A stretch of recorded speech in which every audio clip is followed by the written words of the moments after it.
Welcome to Andy and Ari on 3. Happy Friday. Happy graduation day. If you are a soon-to-be grad, a recent grad. Ari, we're going to have a guy who's walking tomorrow. He took his last exam yesterday. New Ole Miss starting quarterback Austin Simmons, who is 19 years old and is going to have a bachelor's degree tomorrow. You know, we fell in love with him in person by watching the drive that he had against Georgia when they needed him when Jaxson Dart got hurt. I think the audience is going to fall in love with him when they hear him talk. I am. Let me put it this way: the next way too early top 25. I'm going to be moving Ole Miss into the top 10. Yeah, he's a really, really good kid and somebody who doesn't lack confidence. Super excited to see him cook this year, and it was awesome to have him on the show. And my hope, and you'll understand this reference once you watch the interview, Andy, is that we can get him to take Lane Kiffin's Pilates class with us. Pilates. Oh yeah, yeah. That would be incredible for the show. Incredible for your flexibility and my flexibility. I don't think Austin needs any help, but I do think we probably need a lot of help. Not a diet; it's a lifestyle. You know. All right, let us meet the new QB1 of the Ole Miss Rebels. Here's Austin Simmons. We are honored to be joined by Ole Miss quarterback Austin Simmons, who just performed his last act as an undergraduate. He finished his last final, and then, for whatever reason, is celebrating with us. Austin, what was the test? It was actually an SRA 371 class. I believe it was on leadership, and I felt confident about it. Good. Well, I'm glad. So you're walking on Saturday. So this is amazing to me. You're graduating this Saturday. You are 19 years old. Originally, you were a class of 25 guy, and you reclassified to 23. So you could be, just getting done with your first spring practice at Ole Miss. Instead, you are walking in graduation ceremonies, and you'll be a grad student this fall. Yes, sir. How did you do this? It was just a long process in high school, I'd say. It was really a big help when I was doing dual enrollment for my 2 years in high school. I got my AA degree and I transferred those credits to Ole Miss. So that really gave me like a big advantage, I'd say.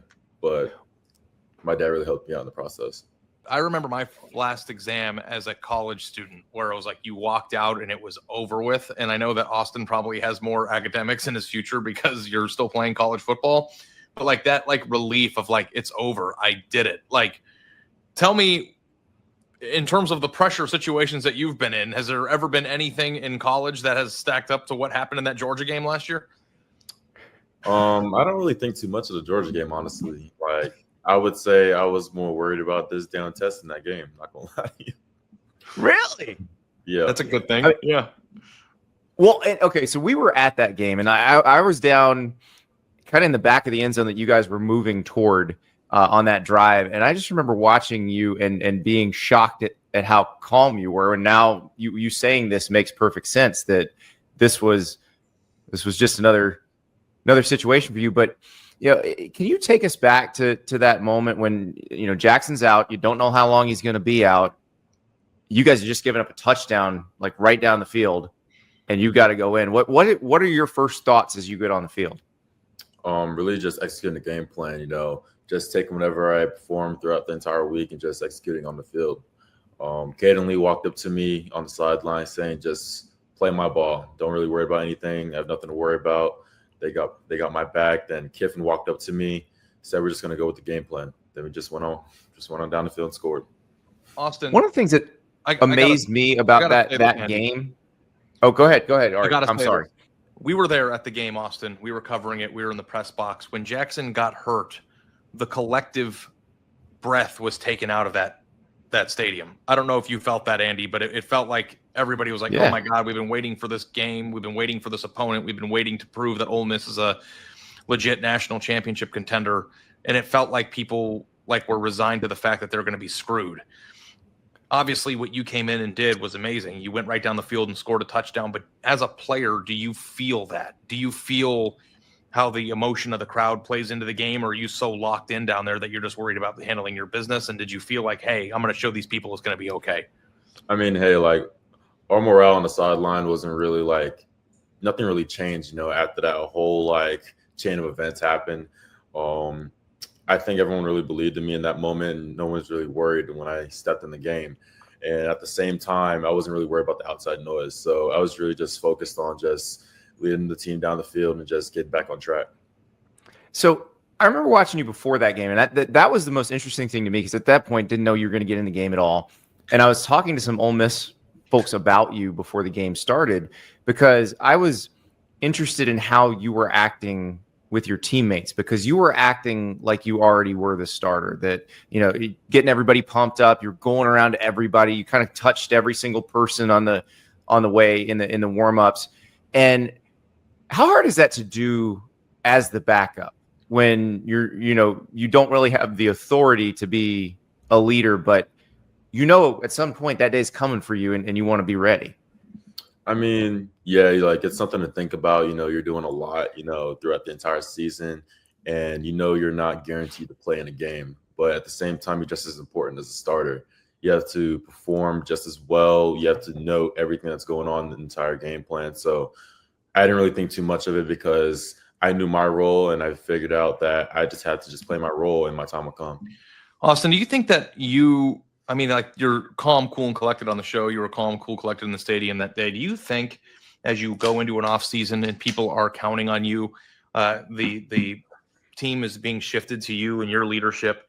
Do you think that coming in and showing what you're capable of in that Georgia game has helped, drum up some off-season hype for Ole Miss? And then also conversely, has it helped you approach this off-season differently? Like now that you have that experience, like what you're able to do in the highest leverage of moments, like how has that impacted your mentality going into the offseason?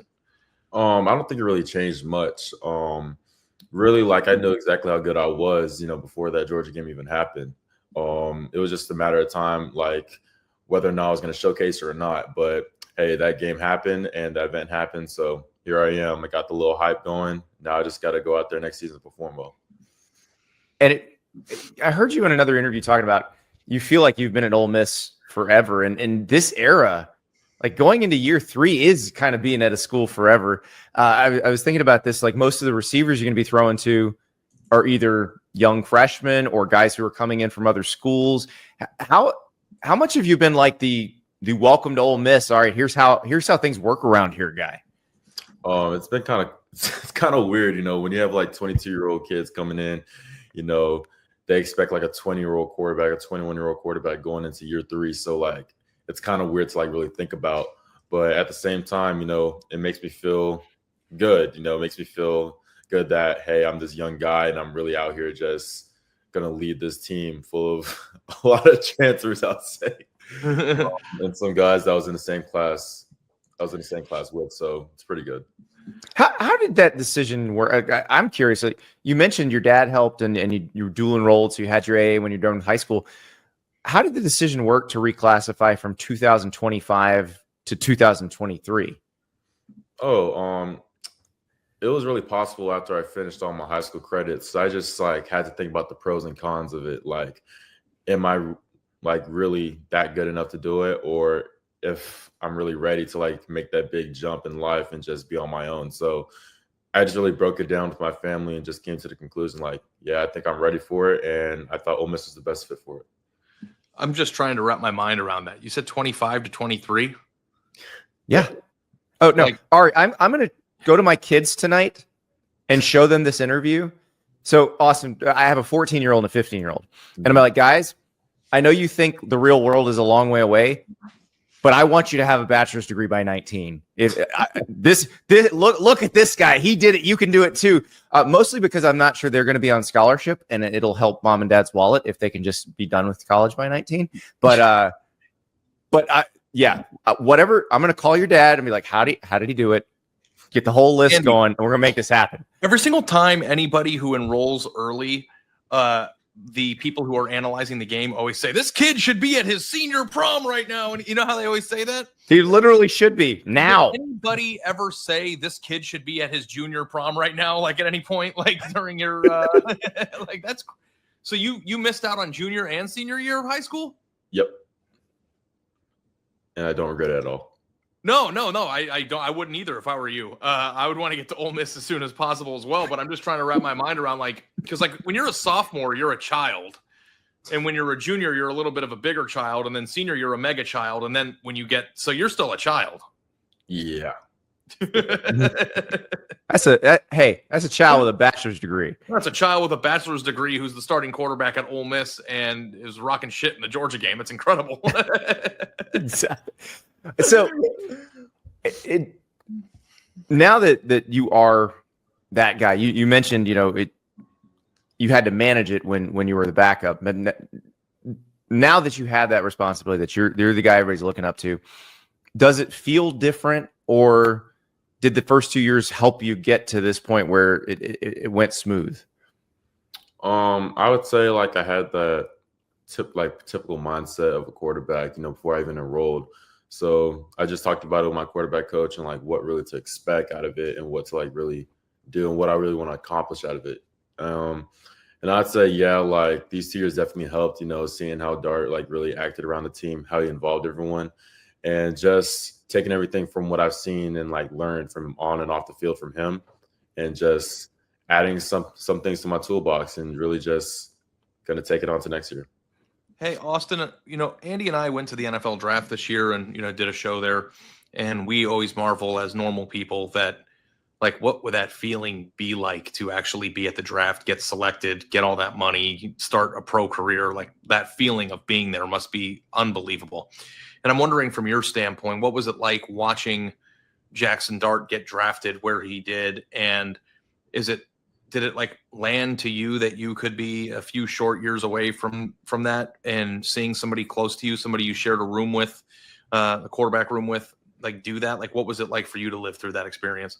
Oh yeah, definitely seeing him happy, seeing him accomplish like his lifelong dream of just getting his name called on TV. I was really happy for him. I was at Velvet Ditch like when I saw it. I was actually hosting a recruit over there at the same night, so it was good just like telling that recruit, saying, hey, that could be you up there in the future. And basically I thought the same thing in my head. Really seeing one of my great friends up there getting called up in the draft and really just taking his talents to New York, like that's a great feeling. Hey, Andy, can I ask? That is how you sell the program, baby. That's how you sell the program. That could be you up there. But I want to ask though, like I've always like, because that people host, like players host like visitors when they come. I would be so like scared because like I get nervous when people come to my house to show them a good time. Like the responsibility to make sure that these recruits have a good time. Like, what's it like to host a visitor? And do you put pressure on yourself to show how awesome the place is? And like, what do you do with them? Like, what's your plan? Just being yourself, don't ever try like to be this like false image of yourself just so you can like tell a recruit to come to the school. Like just being myself, really letting them know like this is who I am and like how they could be a great fit at the school. And like I break everything down on like why I chose the school, and they like it. But I want them to love it though at the same time.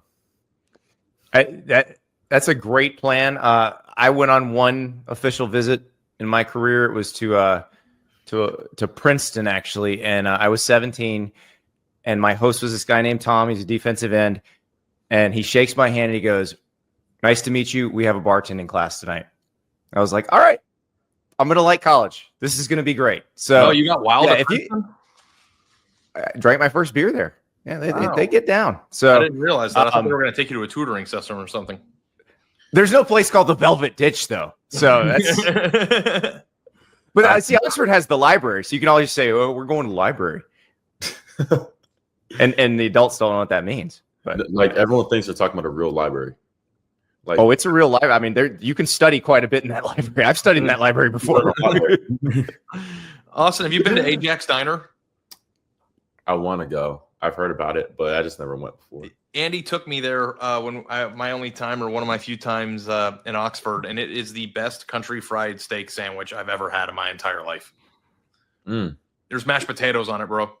Like, go like now. What are you doing? He's got to stay healthy. Wait, he doesn't have any class. Like he's already like, what are you doing right now? No, like, he's got to get a master's degree now. Like, I gotta lock in. So I heard you say that you want to do the master's in sports management. How much of your studies have been to kind of help manage the life you have now?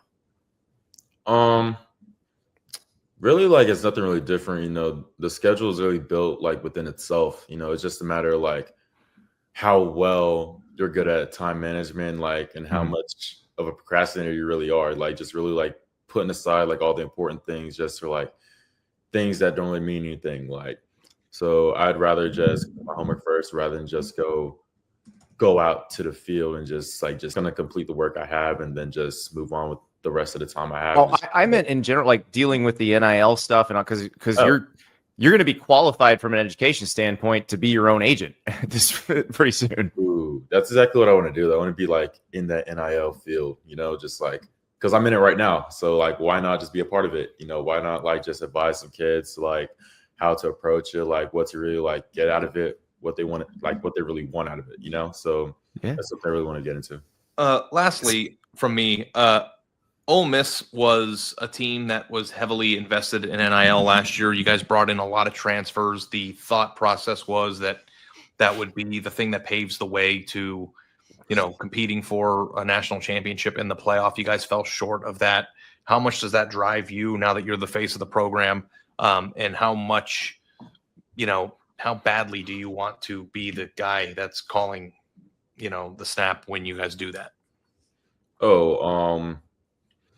It's the only thing I really want. Definitely like that's the top goal, winning a national championship and really just leading this team and like paving like this road to glory. You know what I mean? So really like just having like all that great juice, like storming the field at the end of the year in January, like that's the one thing I really want. And that's the one thing I think we can achieve as a team. So you mentioned juice, very famous entity in Oxford, Juice Kiffin. I saw a picture that Joe Judge, one of your coaches, tweeted out the other day of you and your dog in the meeting room. Is this the most dog-friendly college football facility in America? Because Juice Kiffin, obviously, Lane Kiffin's dog, has the run of the place. Who's yours? What's your pooch's name? So this is my dog Nova. She's not here at the current moment. So she's about 10 months old, and she's just an amazing dog. She's a boxador. A boxer in a lab. Oh, that is adorable. I didn't realize she was that. So she's all puppy. Like you, I'm imagining going to get a little bit bigger and a little bit wild now, right? She is a crazy dog. I'll tell you that right now. Crazy dog. But she doesn't really grow much. Do you have to be QB1 to bring your dog in, or can other guys bring their dogs too? I was bringing my dog in, at the end of the season, so it wasn't really that big of a deal. I mean, we have Bubba, we have Juice, and now we have Nova. So why not make the addition? Last one for me. I've heard that you have taken some hot yoga with Lane Kiffin. Have you done his Pilates class yet? No, I have not. I've actually heard like it's really good for you, but I don't know if that's my speed or not, though. Like that's the thing. Like, Andy, we have to go do it. Like, I feel like we have to go take that like, class. What's the big thing about it? I don't really understand it, though. It's you use machines and stuff. I'm just not sure I'm flexible enough. Like, I've taken yoga. Like, I heard you talking about the hot yoga, and I agree with you. It's way harder than people think. Like, you're sweating like crazy. They're making you do push-ups that are not really push-ups, but they last forever. Like, it's tough. It's mentally tough and physically tough. I would say that. You got to strap your ankle into a machine and then move your entire body by moving your leg up and down. It's intense. Mm-hmm. I don't think I'm flexible enough to do it either, but I think we should. You take your tarp off too and you sweat in there, right? Like that's the whole point.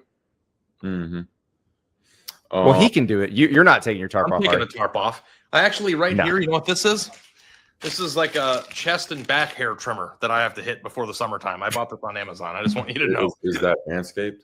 Yeah, it's not Manscaped. It's something else. You need the NIL deal with Manscaped.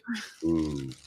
I got like 4 different we were given. I love it. The old podcast we had Manscaped, and like I ended up giving out Manscaped sets to neighbors because they kept sending me free ones, and it's a little awkward when you show up to a neighbor's house with the ball trimmer, but they do appreciate it. Yeah, we had a lot of those. I had like 19 ball trimmers. Ball mowers, what it was called, right? But they sent like 30 of them to your house. I don't know how many. Listen, Austin's at a little higher NIL level than we are, Ari. He's got some bigger brands talking to him. I'd rather have Gillette though. Like Gillette Labs is like. Well, you're like a wet shave guy with the razor. Yeah. Is that what you do Of too? course you're an electric razor guy, are you? Of course. It's a trimmer. It's like Traditional. No, you got to put that shave cream on it. Well, the thing that's crazy is like when I'm like clean shaven, I look like the person from It's Pat movie. So like I need to like have some sort of like stubble on my face, and if I wet shave, Austin doesn't know what that is, but before we let you go, Austin, I do want to ask about baseball because you're a lefty who throws 96. Like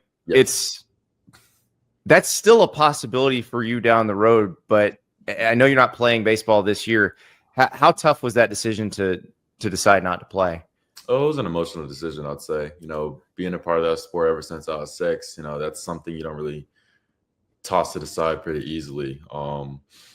I definitely say a lot really went into it. It's just the thought of like where I was really going at the University of Ole Miss at Ole Miss, sorry. And really like just where I wanted to like achieve my goals at. Like I felt as though that I had a better opportunity in football. So I just did what's best for me and my family. One last one, and then I promise we'll let you go. No, it's fine. I'm loving this. I think he's got no more class, no more tests. You can join. You can join our next show. Then how about you just join every day? We'd love to have you. But I feel like every single time you guys wear the Navy helmets, you wasted an opportunity to wear the light blue helmets, because like those are like those. I mean, they're pretty uniforms. I'm not saying they're ugly, but the light blue, River, do you have one? I saw one earlier. Is the greatest uniform combination I think in the entire sport. Like, do you care about what uniform? Like those ones, but with the helmet's blue in the up. I don't know. You know what I'm talking about. There's a blue helmet. Right? Yes, the light blue helmet, red jersey. Yeah. I would definitely say one of my favorite uniform combos is definitely 2023 Auburn away game. We wore Navy, the white and red jersey and white pants. Like, I love that. I love that combo. And also, I think you can't go wrong with the Kentucky uniform last year. Powder white. Like, that's just something cool. But I think Navy is better than powder, in my opinion. Now that you're not the old guy. You're 19, but now that you got a degree on the wall, do you get input in the uniform? Maybe, I don't know.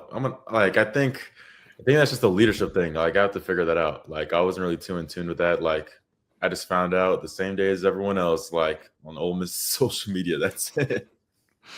Somebody's going to tap you on the shoulder and be like, Austin, what are we wearing this week? So get ready for lots of decisions to be made by you as you grow up. I'm keeping a big secret between me and Kaden Lee. What's it like to go to a school that cannot have a anti-Twitter policy? Because there's no way that Lane Kiffin could enforce that, right? No. One thing about Kiffin, that man's a big troll. I'll tell you that right now. And I think some of that passed down to me. Some people like really pointed out some of the trolling I was doing. But I don't know. Like I didn't even know there's an anti-Twitter policy at all. Like I'm just finding this out right now. Oh, other schools used to try to do it. Yours is the one like. You could never get away with it because your coach is too active. Like, West Virginia. Sweeney, I don't think he's ever tweeted in his life, so he can do it, but Lane Kiffin can't do it. Anti-dancing in TikTok videos at West Virginia rule. Oh, that's right. That's right. I don't know. Do you dance in TikTok videos? No, that's not my speed. Yeah. I can't do that. Like, that's one thing I can't do. But we found out from Dylan Sampson at Tennessee last year that if you're not athletic, you can't dance. Like, it's like you either like. We tried to do dance moves last year, and it was an absolute disaster. I'm sure, like, with your athleticism, you'd be able to pick it up pretty good. Maybe. We're going to see. I'm actually going to do a little TikTok dance with Winnie Watkins. There you go. Tag Rich Rod in it when you do it. Ooh, maybe. You want to troll. If you want to troll Lane Kiffin level, that'll elevate you. Let's get LK in there. Because here's the thing, Austin. If I were in your position, and, like, I know that you want to be a good sport and you want to be a steward of the game and a wonderful leader. If I was as good at football as you and I was the starting quarterback at Ole Miss, I would be throwing hands on Twitter all the time. I would be talking my trash. I'd be jabbing people, and maybe if you lose a game, This is why you'd be a shitty quarterback, Ari. No, I think it'd be cool. Like you work so hard in your life to get to a point that you're in right now. Like enjoy that stuff, man. Like Lane Kiffin does it, and like there are times where people dunk on him and he dunks, but that's part of the game, baby. I would definitely say y'all haven't seen anything yet. I troll a lot. Okay. You could ask him in the locker room. Like I'm probably one of the biggest trollers in there. Yeah. Okay. Like, I joke around. Like I get people in their feelings a little bit, and they bounce back. Like that's just what comes with it. Like I'm from South Florida. Like we talk a lot of smack down there. Yeah. And like the thing too is that there's going to be like aggregated posts on 3 of like, can you guys believe what Austin Simmons tweeted? Like do like funny like sub tweets and all that stuff. You do it. Don't let me down. Do it. Maybe the Gillette deal's coming, along with a bunch of other ones. If you're doing that, so. Yes. Looking good. Austin, thank you so much. Congratulations and enjoy graduation day. Thank you. I appreciate you. Appreciate you all for having me. Yeah, super impressive what you're doing, man. That is Austin Simmons. Hopefully, he'll be doing Pilates with me and Ari at some point very soon. Look at that. Oh, yeah. Yeah, you're ready. Yeah. Hey, Ari, before we get to Tyler Shoemaker, because Tyler's going to come on, and we got a request the other day to do some shows that explain how to gamble on college football. And so we're going to do a couple. Tyler Shoemaker from VSiN, the Vegas Sports and Entertainment Network, is coming now. And we're going to talk about kind of the theory of it and how to shop for the best line and what you should be looking for. And then on Monday, we've got Colin from the Action Network. And he is going to come and talk some specific plays that he's already noticed that he likes. Colin Wilson from the Action Network, he's outstanding. We got to sit next to him at the Michigan-Washington National Championship game, and he had a future on Washington that he put in about a year ahead of time. That basically the book was trying to get him to let him buy him out because he stood to become a very rich man if Washington won the national title, but he had hedged it so well that he was going to win either way and did. But we'll talk to him on Monday, but talking to Tyler today. But before that, we didn't get to this on yesterday's show because we were talking about all the committee, the blue ribbon panel and all that potential executive orders.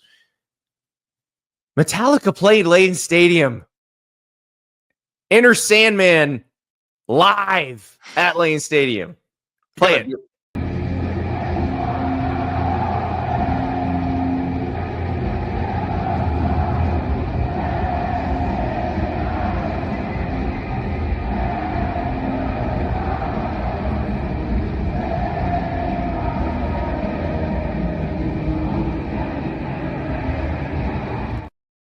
That is awesome. It's badass. Yeah. How awesome would it have been if they just sent the football team running out while they were playing it? It made me want to run out. I miss football season so much, Andy. So I'm going to see this tour in June. So I'm very excited. I'm going to see it in Tampa. Yeah. Limp Bizkit is the opening act, by the way. Interesting. They're still alive? That's crazy. Very much so. No, very, very pumped to see Metallica. But them doing that at Lane Stadium is just perfect. I think we know, based on what we've seen with some of the ad reveals and the partnership reveals from the EA Sports College Football game, I think we're going to get the real Enter Sandman entrance in the game, which is going to be spectacular. So another reason to be excited for college football season. Here's another one.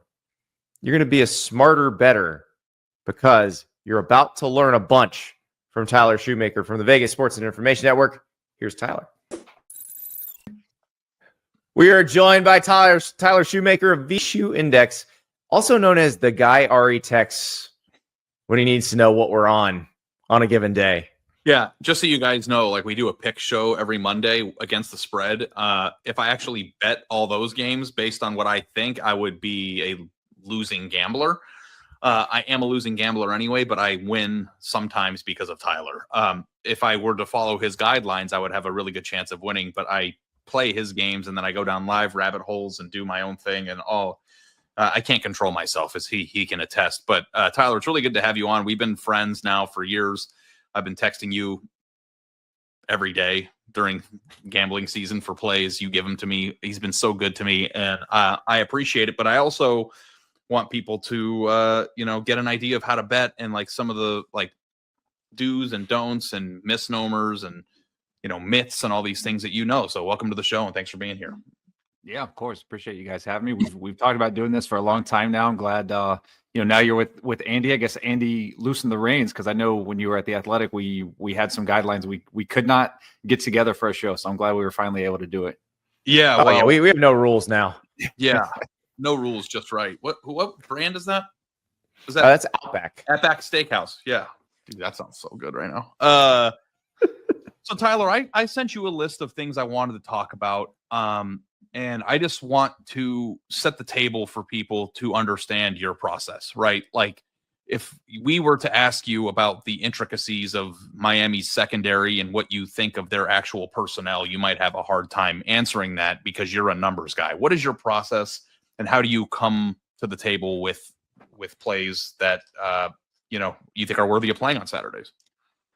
Yeah, I mean, you're right. It's all math based. Of course, to get a rating, my preseason process, I do have to take in recruiting rankings, and I have a proprietary development ranking, which is kind of a correlation between how have you recruited versus how have you actually performed on the field. So think like Iowa, they don't recruit the greatest, but they've been able to turn 3 stars into really good college football players. So I definitely account for that. But on any given Saturday, it really is just about the math. It's about what my projection says versus what the line is and where I think the line is going. And we play it from there. And I'm a big process guy over, results. Of course, you want to cash bets. That's the name of the game. But if I lose a bet but had the absolute right process on it, like I'll sleep fine at night.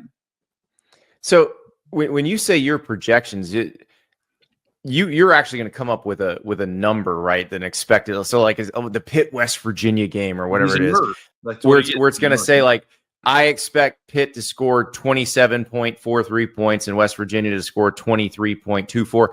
And then are you just looking for lines that don't match that? Yeah. I mean, basically in a nutshell, yes. Obviously you have to take other things into consideration. Like, okay, if there's usually my projections are within about 5 points, we'll say, on any given game. So if I see a discrepancy of like 8 points, that's not just like automatic, like, okay, I'm going to bet the house. No, you have to take it a step further. Is a star quarterback out? That sort of thing. Is the coach suspended? Not going to say any names, but that sort of stuff has to matter.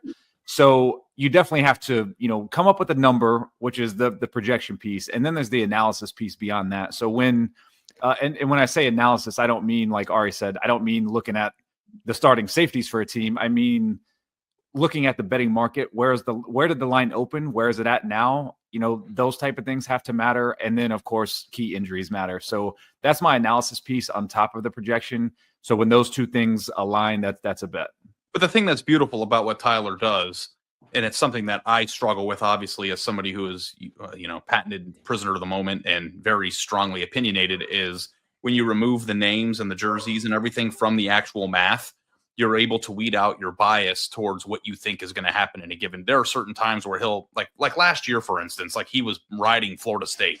And I'm like, what are we doing? Like, why are we doing this? And sometimes it worked out and sometimes it didn't. But he doesn't care that Florida State was an absolute disaster last year. He cares what the numbers say. And, for the most part, he's pretty sharp on those sort of things. But Tyler, you're not worried if Florida State wins the game in that situation. You're looking to see if they cover the spread, right? Or how much of a disaster it's been in comparison to what we thought they were going to be in the preseason. All the narrative, all the thought process, all the storylines that we discuss ad nauseum on this show is completely and utterly irrelevant to him, which kind of frees him from why people bet to begin with, which is, most people just, here's what I think is going to happen, or here's what I want my favorite team to do, or I want to be entertained. Like, he's just trying to get to the heart of it. Am I doing this right? Yeah, that Florida State is a perfect example. I appreciate you throwing out the one team that killed us over and over Yeah. last year and didn't cover any spreads. But Yeah. but for every Florida State, there's a Notre Dame who I was higher on than pretty much everybody all season long, and we rode that cash cow. I mean, all season. Basically up until the national championship game, we rode them, and then if I recall, we were on Ohio State. But Notre Dame was the flip side of that coin, where a lot of people, especially after that Northern Illinois game. I don't, how many arguments did we get in with people on Twitter, Ari, where it's like, but they lost to Northern Illinois. And it's like, I don't care that to be honest with you, like peek behind the curtain, I didn't even factor that game into their rating because it was so aberrant from a data standpoint that I did not think that was going to be the team that showed up. And I was right, thankfully. Yeah. And you can hear Andy, like, while we're researching, you're probably like looking at depth charts and two deeps. Like, I'm like, what does Tyler race? What do his ratings say? Like, that's what kind of helped guide me into like the Notre Dame. Cause Tyler, I don't know how much you listen to our show, but I was all over Notre Dame all year, but I feel like you and I shared that even before that run. Yeah. So I want to get into the weeds though, because people listening, here's the thing. Like, I'm a big stock guy. I like buying stocks. And I think that Warren Buffett is the smartest human being that's ever walked on the face of the earth. But the thing that I resent is, Warren, who just stepped down as the CEO of Berkshire Hathaway after an incredible run. By the way, fun fact, if you would have invested $1 for every dollar you invested at the beginning of his run at Berkshire Hathaway would have been worth $55,000 when he retired. Think about that return. Oh my God. Every dollar. But he buys businesses and he does it in a way where he finds that they're undervalued. And he always talks about his principles in the color, right? Like, I like to buy undervalued businesses that I think are good businesses that will last a long time, but he never has given you the blueprint of what he does mathematically. And I don't know that you could do that either because you're a nerd and it's all computer based and all that stuff. But I think there's something that people would want to hear on this show right now, which is some of the thought processes that a daily gambler that I struggle with, even, to this day with you, would come across. And I have a list of questions that I want to go through, like kind of as a guide for people who are interested or who gamble to like learn why things work. If that's okay with you, Andy, is that good? That's wonderful. So first of all, why do lines move, Tyler? So there's a couple of reasons. The most common one that's going to account for most line movement is just a sharp or respected bettor that book values places a bet. And generally it's going to be a maximum limit bet on a side, and then they're going to move the number. That's most of the time that's the case. The other case would be news related, and kind of correlated with that is if they start taking a lot of money very quickly, they will start to panic because they move lines based on information. And if the information coming in, which is a ton of money coming in very quickly on one side, they will move it. So for instance, if a star quarterback gets announced out, you'll see that line start to move within a couple of minutes of that news breaking. And that's because people either had information a little bit prior and beat the rush, or a smart group or person will give out that play, and all of the people that follow them will go immediately bet that side. So it's not necessarily a matter of like, are they taking a lot of bets on a side, but it's like, did we just take a huge rush of money very quickly? That tells the book that maybe something's up information wise, maybe injury related or suspension related, and they will move the line accordingly. And the books are trying to keep balance in terms of money on both sides of the line, right? That's the entire point, because they don't want to be overexposed on one side, right? So I'm very glad you said that, because I had that in my notes to bring up. That's actually a very common misconception about really about okay betting. Yeah. So I've heard from multiple bookmakers over the years of just doing my research and listening to guys that I respect on podcasts and shows. And I think the guy from Circa, Jeffrey Benson, posted a funny meme that was like basically saying like $1 million of recreational money doesn't hold the same weight as $2,500 in one sharp bet. So it's not a 50-50 game. It's not a zero-sum game. Books will absolutely take a stance on one side if they feel their number is right. And the sharp money has, pretty much dried up, and let them know, where that number should be. They'll take all the public action in the world because they're not concerned because most people are not winning bettors. Yes. And like, because they're trying to make money and everybody thinks it's supposed to be 50-50, and that's actually not true, which brings me to my next question, which is something that drives me insane. But people always tweet percentage of action. Like you have their Twitter is a cesspool of capping knowledge where people put stuff out there that's misleading. And I've fallen for it. Like I've actually in my past, like paid cappers online for plays that are terrible. But like how much does the percentage of action play into your thought process, and how much did it play into ours? If you like a game, but the public is on it, does that scare you? Does that matter? Like, how does that pertain or impact your viewpoint? So I don't know when or where or why public bet splits became kind of public discourse, but like you said, it's everywhere. It's at VSiN.com. That's one of the most popular pages on VSiN.com is the betting splits page. But I will tell you the industry secret. It does not matter. Because one, you have to trust that information is even accurate. And I don't know what motivation the books would have to give you that number if it was an edge. Two, like we just talked about, like recreational books like DraftKings, FanDuel, they're not taking max bets from sharp bettors because they're going to limit or completely exclude those bettors from being able to bet at their places. So what happens is those books tend to follow the Circas of the world or the Pinnacles of the world that do welcome sharp action, and they kind of set the market. Those are market making books. And that's how you've asked me before, like, well, how do you know when the line's going to move or where it's going to go? And it's because I monitor, I'm constantly looking at an odds screen, and I look, and if I see Circa and or Pinnacle moving a certain way, that's my window to bet at, to get my action down via people who have accounts and things like that for me at a DraftKings or FanDuel, because I know, okay, the sharp books have moved this way. FanDuel and DraftKings are coming, in the next 30 minutes, they're going to move also. Andy, I got one more because this is an important thing to me. So I placed a very large wager this year on a game. And I'm not going to tell you which one, but I frantically called Tyler before the game because it was a lot of money. And I said, the line is moving in the opposite direction of the action. I bet it early in the week because I thought that the line would get bigger. It actually got smaller while the public was on the other side of it. And that scared the crap out of me. It's like, does Vegas know something? Does Vegas know things? And why do lines move in the same direction of where the most action is sometimes? And does it matter to you? I mean, and I think I told you this when we had that conversation. I think you pay more attention to it when you're invested in, like, you've made a bet and you're like, oh God, where's the line gone? What's the public on, whatever. But I would say if you really track that over time, it is, 50-50. And I actually did track because I was like, okay, I need data to back up these theories that are out there about, if 80% of the action's on one side, but the line moves the other way, people call that reverse line movement. Like, does that matter? Like, if 80% of the public is on one side and the line moves that way, does that matter?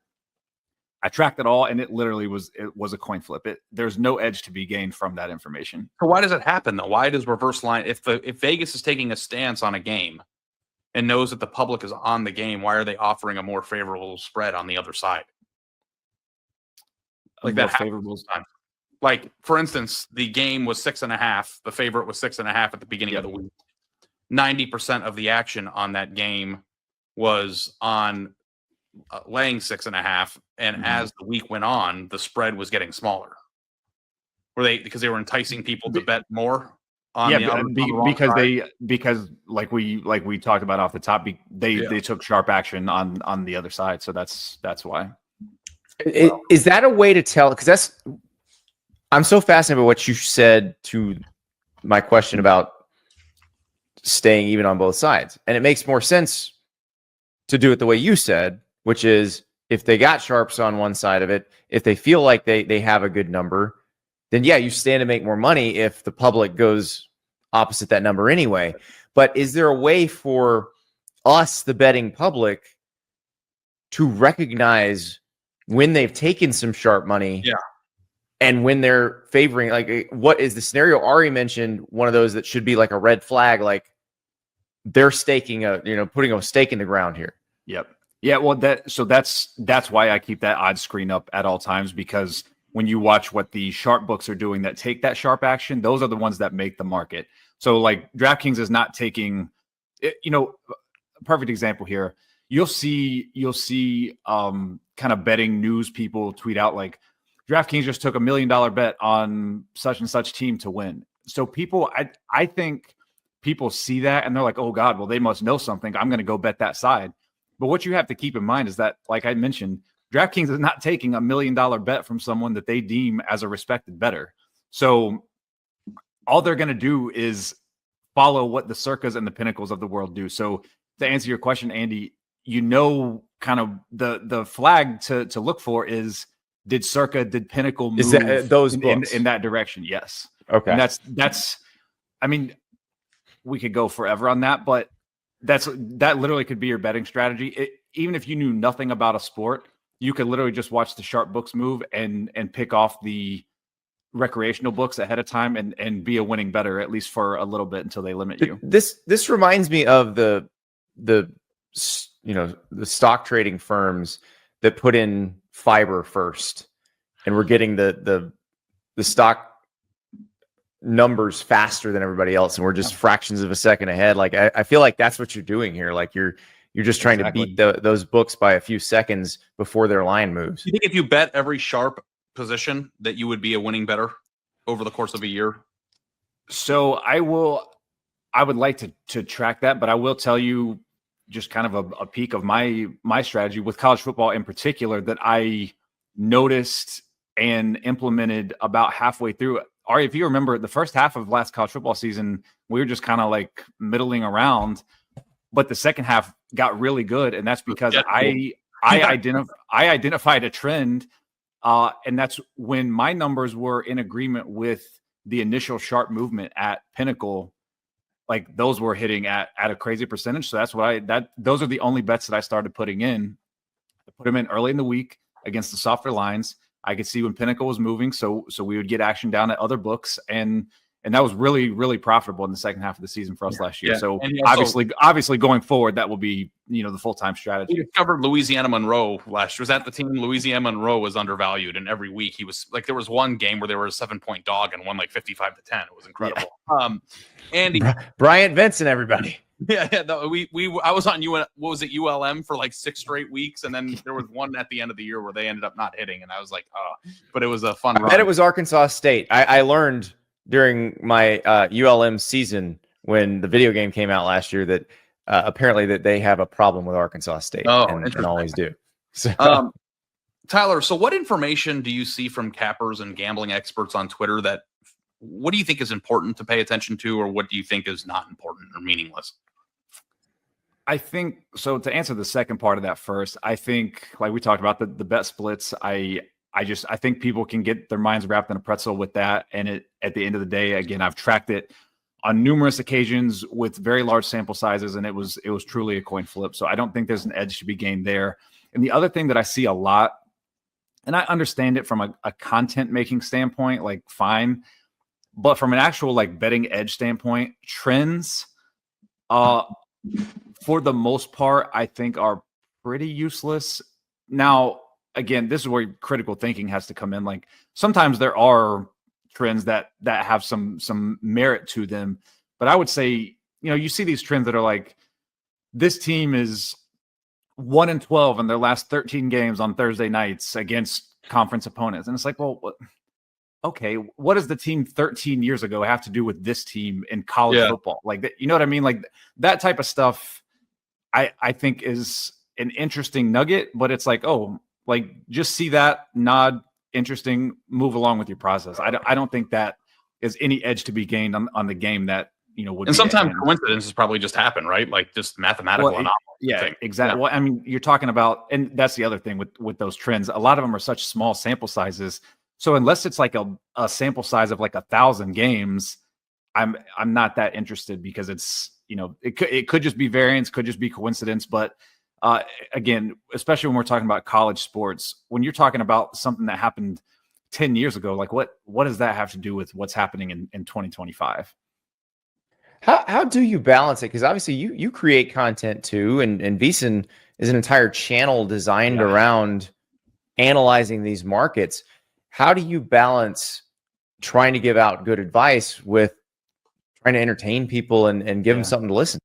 That's a great question. I don't think I've ever been asked that, but that is a very great question, and something that, you know, I've struggled with at times because, you know, I'll be honest, when VSiN approached me initially 2 years ago to come on to write and do guest appearances on their TV programming, I told them, I was like, look, I'm probably not the most entertaining person in the world because what I do is so data driven that, like, and I have such, you know, strong conviction about doing the right thing and trying to educate people the right way and not just throw out, you know, crazy content and trends and stuff just for the heck of it. Like I truly want to help people become better betters. So it really is a balance. And that's why, you know, I'm not the most entertaining writer or content creator with betting stuff, but I do think, and the people that have followed me for a long time can vouch that, like, my information is solid, and, you know, I do definitely put in the work. So you can trust that what I'm saying is true, even if it's not the sexiest of content out there. I read your content. I just scroll to the bottom. It's like, what are the plays, man? I don't need the explanation. Just give me the number. It's like with stocks. Like, what's the 3 letters symbol? And I'm in. I think there are a lot of people who want to know why. Because if they're gonna put their money down on this, they want to know why. I trust that he's done the homework. That's the thing. It's so easy to pull, like, oh, this thing is gonna happen out of your ass. This guy is like crunching numbers, and like when he puts a bet in, there's like he's done more research and has put more thought into it than anybody else. So I know I can feel good about it. But Tyler, what do you think people do wrong, like casual college football bettors? Yeah, I think number one, probably bet with their heart. You know, people like to bet on their favorite team, or maybe try to like reverse jinx it and bet against their favorite team, which I think that would just be a miserable existence. You should probably call the number if you do that. But I also think people overestimate their ability to just, you know, quote, no ball. Like I think people will try to get too wrapped up in the matchups. And there's really only like 1 or 2 guys. I know you guys are going to have Colin Wilson on. He's one of the guys. Kyle Hunter's another guy. They do a great job with the scheme and the personnel matchups, and they can bet off of that, which I greatly respect, because I definitely cannot do that. And I think 98% of people can't do that. So unless, you know, if you have those matchups and that analysis to go with a number, like whether you follow my numbers or SP Plus or whatever, having a number is going to be the most important thing at the end of the day. Even if you know nothing about scheme or personnel, having a number is going to be the most important thing, because betting is just about math. But if you have the other stuff on top of that's great too. But I don't think you can just no ball and be a great bettor, because otherwise Nick Saban will be, you know, a fantastic bettor, and I'm sure he's probably not. I'm also sure he probably doesn't give a crap about betting. Yeah, it's like you think, oh, they're outside linebackers. He bets on Mercedes dealerships. Yeah, that's a pretty good bet, especially if the side mirror breaks. Let me tell you. Yeah, the outside linebacker's a step too slow, and he's going to be in charge of covering a slot receiver. It's like you could go down the rabbit hole. Their left guard is a weak link, and they're in the defensive line they're playing. And it's like a lot of times that stuff doesn't end up mattering for whatever reason. In terms of like the number, like it might matter in the game, but it doesn't matter like with the spread. Okay, let me ask you this. And this is something that I am always tempted to do, and I think a lot of people do, just because it's a nice, warm, fuzzy feeling inside. But should people buy points? And if not, why? And if so, when? So I wrote a whole piece on this because it is a complicated answer. But the short answer is yes, there is a time that it mathematically makes sense to do that. I would argue a lot of the time that people do buy points, it doesn't make sense mathematically for them, and they do it. You know, Doug and I have had this conversation on Kings of the North a bunch of times too, where he likes to feel, like you said, warm and cozy, and he calls it comfort. And like in college football, to give you the short version of my article, if you're buying on or off of the number 3 or the number 7, and basically getting it for 10 cents or less on the dollar. So, you know, from 110 to like minus 110 to minus 120 to get that key number, that makes sense. There's a whole chart in my article that tells you exactly when and it does and doesn't make sense to do so. But short answer is yes, there are times that it does make sense. I know there are some people that say never buy points, but that's not mathematically correct. But I also will say, especially now as we have progressed into the sports betting being legal, society we live in, books are starting to kind of overcharge for that. So it's becoming less and less likely that you're getting a good deal when you buy the points. So again, check out that article. You can Google Tyler Shoemaker when to buy points, and it'll pop up on VSiN. It's interesting because you do feel better when you have 6.5, like you're laying 6.5, or you're getting 7.5.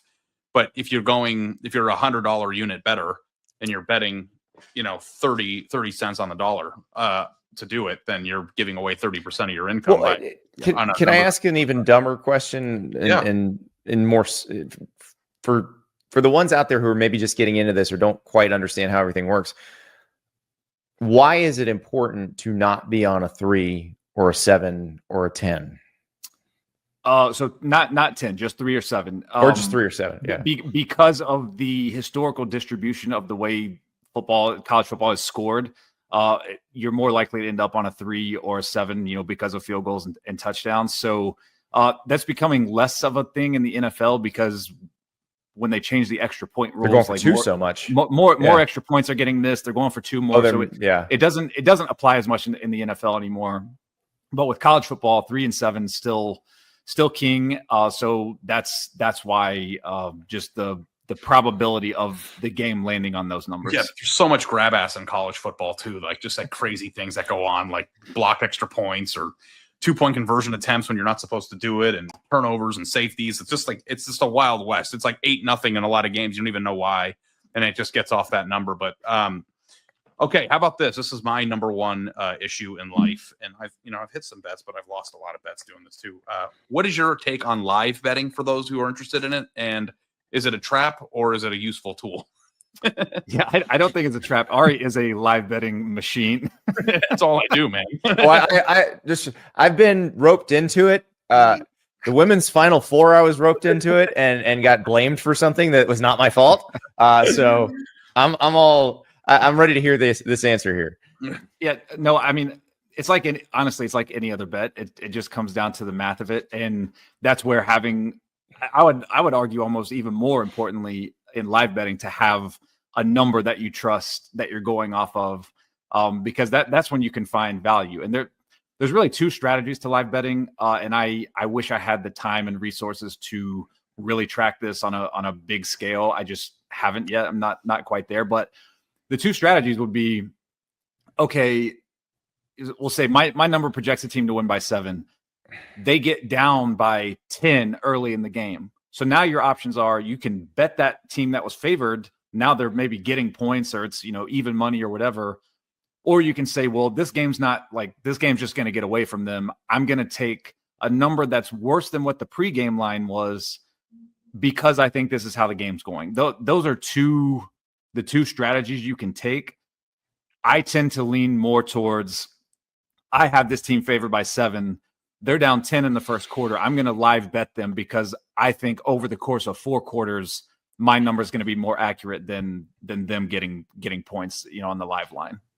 Yeah, the thing that's interesting, Andy and I talked about this, Tyler, on Wednesday's show about like how I wish I could just lay around all day and like just watch college football without having to worry about my job or podcasting, and just like, I do scope if on Saturdays the live mechanism is open 24 hours a day, but I like it.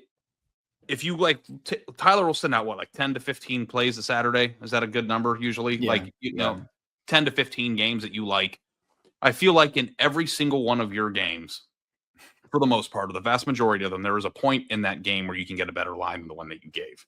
Yep. And I am addicted to that. I wish I could be completely alert and not driving, not walking into a stadium, just in front of a computer, not bet any of the games before the game starts, and just wait for that moment to pounce and get a better number. do you think if somebody does that, that's a winning strategy to like take numbers that you trust and then try to weight them all out? Like, oh, there's a pick 6 on the first possession of, like, the Penn State, Ohio State. You're basically saying I'll buy Penn State at this number, but I won't buy them at this number. Yeah, and if you wait 4 quarters, it might not be till the beginning of the 4th, but most of the time, you're going to be able to get into that game at a more valuable or attractive number than you would if you just did a pregame and like let it roll that way. But you have to be alert and ready.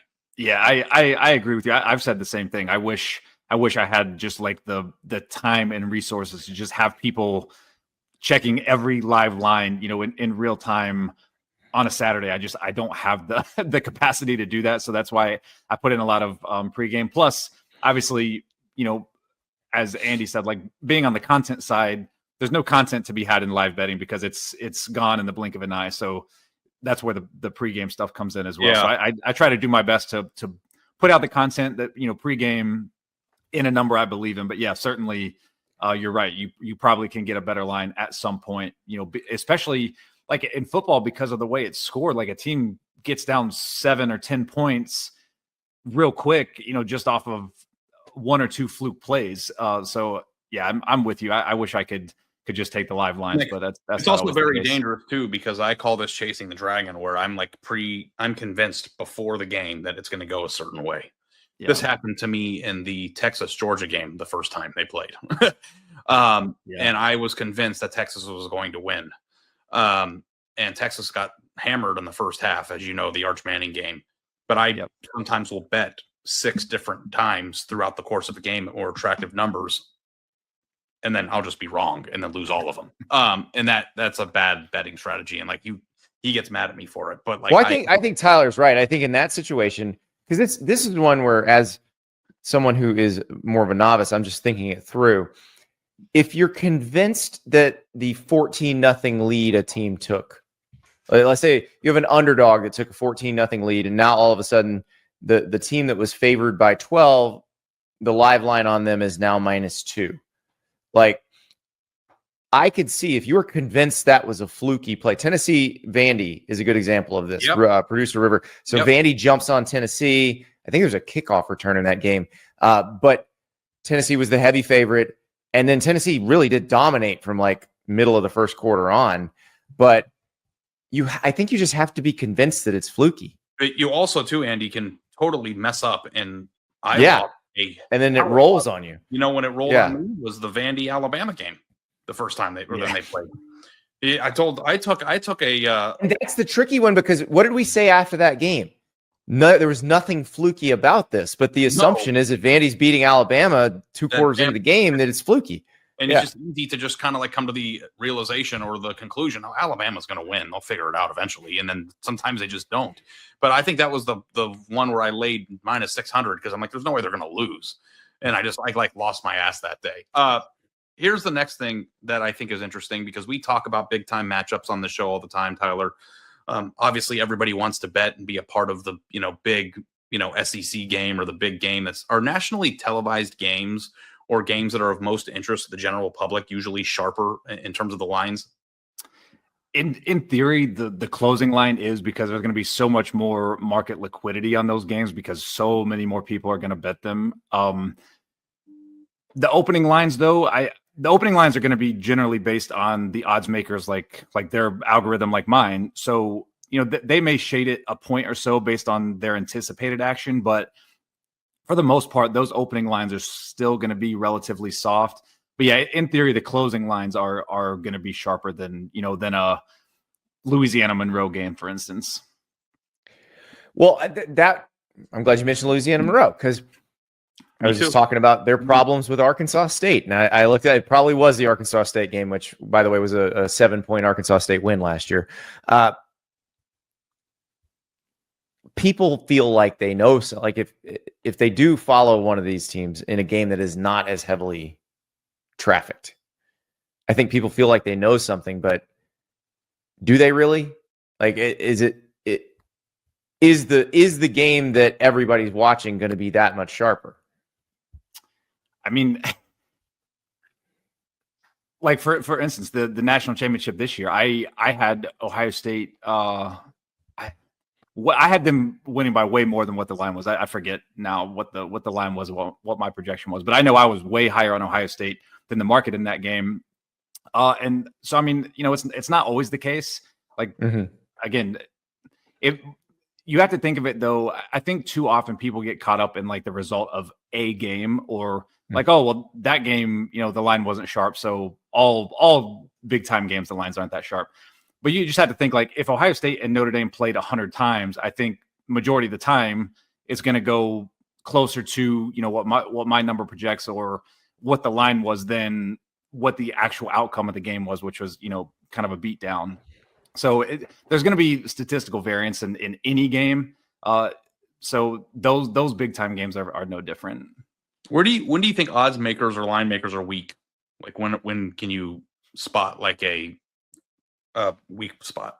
Yeah, I mean, kind of what we just talked about. It opening lines in general are going to be softer, and small conference, small team games that they don't really care about because they're not going to take much of a handle on it, and that sharp bettors don't particularly.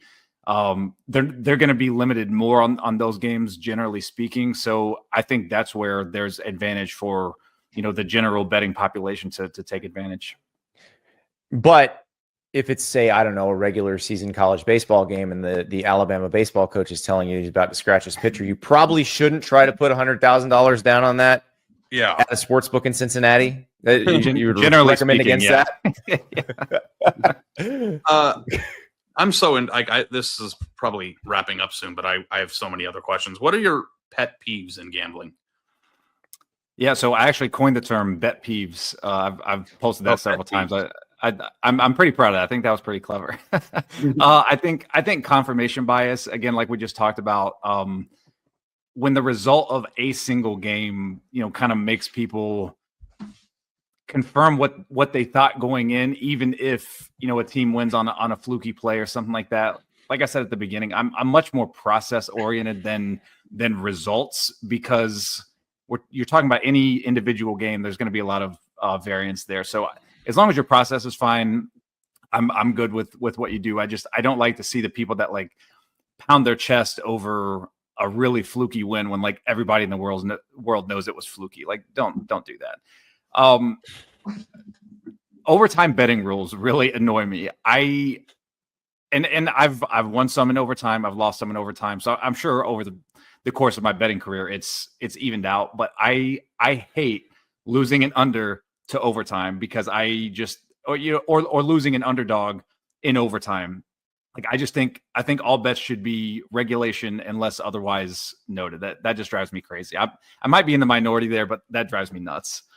And then just as a content creator, doing my best to help people and giving out information, getting criticized based on the misunderstanding of what a winning bettor is. Like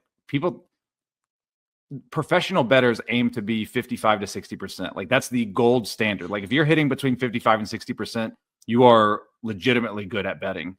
But people will just like go crazy if you have a cold streak, which are inevitable for everyone, or if you're sitting at 53%, a few weeks into the season, it's like, relax. You just don't understand the math of betting. It's really hard. So, well, let's talk about the math and truly special accomplishments. What's harder, Tyler? Getting all 8 picks against the spread correct, or getting all 8 picks against the spread incorrect? Harder, correct. I don't want to hear that. I think that if you have a parlay and you're wrong, I want to know that week where I got the whole graphic wrong, that was special. That was a special week. That's special. That's special. It's special in a certain way. Yes, I know. It is kind of funny to think though, like if you're just a casual gambler who goes 30%, like just based on your notions, like why the math doesn't work out for you to go 70% sometimes. Like you just constantly lose. Like you would think that if you're bad at it, that you would just sometimes backwards pick the right things 7 out of 10 times. I don't know. It doesn't work that way. Yeah, that is. I mean, I'm sure I used to listen to a show, and the guy would always say, like, he would compare basically saying 50-50 is like a drunk baby flipping quarters. And like, that's for most people, that's their betting strategy. They're just a drunk baby flipping quarters. I feel like most people are worse than 50-50 though. Like I know that's why they lie. Well, but here's the thing with that. It's not that they are, it's that everyone is obsessed with parlays, like especially these huge like lottery ticket parlays. So like you're getting so screwed on the math with those parlays. Like that's why people lose more than they would if they would just straight bet. Like I pretty 99.9% exclusively straight bet. I'll occasionally do like a two-teamer where I've like worked the math out and I'm getting a favorable number advantage. But for the most part, I'm straight bets. You know, I'll put in a 10-teamer for like $1 just to, just for the hell of it. But like that's by no means part of my betting strategy. That I consider that just like entertainment budget, not my betting strategy. Yeah, my number one thing in the entire world when it comes to pet peeves is when people like complain about missing a parlay by a game.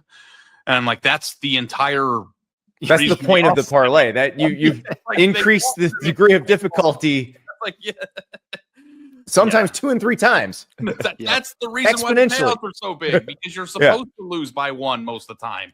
And that's a pretty good, I mean, so, it's great. What are we forgetting, Tyler? Did we forget anything?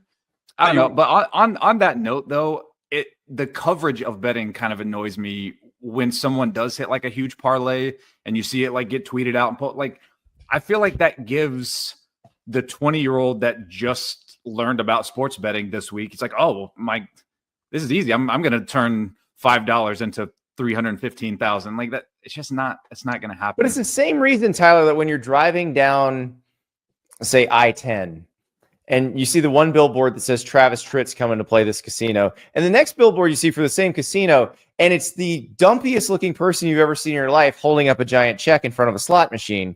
Like, if that person looked like a supermodel, they're not putting them in on the billboard. Yeah. They want you to think, I could be that dumpy person in front of that slot machine. Also assuming too that when DraftKings has to pay out $315,000 on a $5 bet and then it gets plastered all over the internet, that's probably part of their like advertising budget. That's like probably they like that like every now and then of like, well, right, because they're expecting think about more than that worth of $500,000 worth of $5 parlay bets to come in that they'll never have to pay off. And also too, if you're a $5 parlay person for a 4-teamer, but you might win 160 or something, it's like you're probably going to lose way more than you're going to win doing that. You might as well just bet $5 a game and see if you're good at it. But exactly. But I do like parlays. But my number one weakness is, and I do this all the time, I do it like just when I'm bored, but like if it like I did it with the Rockets game, Warriors game the other night, where it's like a team is down by 8 at home with 9 minutes left in the game and they're getting 6-1 to win. Like I like smashing the 6-1s and trying to, the comebacks all the time. But again, that's not advice. That's just that's my toxic trait. You do hit quite a few of those though. I mean, I always show you the ones that I win. I never show you the losers. Like that's the other thing too. You see, like, look at this awesome winner I have. Well, show me the 9. Let me see your whole log for the day. See, I just catch Ari at various points during the day, Tyler, because I'm trying to talk to him about show stuff, and so I get him at the highs and the lows. And listen, the lows are pretty rough. Yeah, the lows are the lowest. Like when we are live, because like Tyler too, like when he sends out plays. We had a Mac game back at the Athletic. I don't even remember which game it was, but it was a Maction November, either a Tuesday or a Wednesday night. Yeah. And it was we were on live for a playoff reaction. And it was it was a Tuesday night. It was the dumbest touchdown you've ever seen in your life. And watching the color drain out of Ari's face as he realized what he was going to have to tell his wife about this Mac game was thrilling and depressing. I'm sure it was an under. I'm sure it was an under that I gave him that he yelled at me about because he hates when I bet Mac unders. I always have to tell him because Ari will get caught up in like this never wins. These type of bets never win. And then I'm like, Ari, we're 58% on these this year. It's fine. You just remember the really bad ones that we lost. No, I just like there was one year where we were playing Mac unders like 3 weeks in a row, and like it was like we were getting, and it was like the number was 61 and the final score was like 55-41. It's just like we're not even freaking close on these. Yeah. But like, that's part of it. The problem with Mac unders or Mac overs is when you're playing those in November on a Tuesday night, you don't know when a snowstorm's coming. Yeah. Yeah. That game was like there was like a pick six with a lateral in it to lose. It was just an awful way to lose. And him and I over the course of a year, if you're betting 20 games a day, which on Saturdays you are exposed basically to every bad beat that occurs in a year. Yeah. So like I watch bad beat segments every week, and I feel like I'm at least a part of one of them. And like I never remember winning in weird ways. I always remember how I lose. Yeah, That's how it goes. I think it's just a psychological effect. But yeah, I'm with you. I do. I mean, I can still remember the Thursday night game a few years ago, ECU and somebody, and like the lights went out in the stadium. We were about to cash the bet. The lights went out in the stadium. They had an intermission, and when they came back, the game completely changed, and we lost the bet. And I went to bed so mad. Yeah. Well, I appreciate you walking us through this, Tyler, because it's very complicated. Hopefully, we can have you back on during the season if you're available, just to like talk things through. Sure. But like, I think that like process, and for most people, like gambling is just a form of entertainment. But the process aspect of it, so many people just show up to books and download DraftKings and have no process. And that's if you're going to spend your money, educate yourself. Like that. That's the way I feel about it. Be as smart as you can with it, because it is fun. It is for recreational purposes, but it's more fun if you win. It is. And I mean, for the money that you would just throw away by just showing up and betting with nothing other than thinking ball.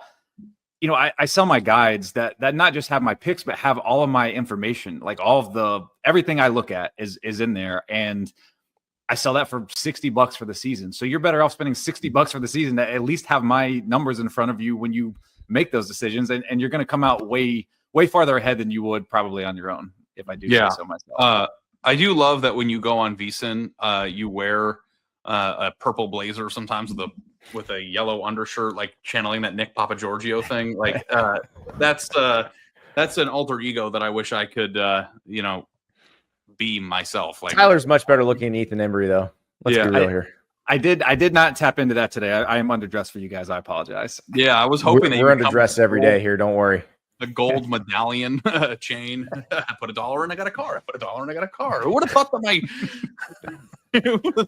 I'm not gonna.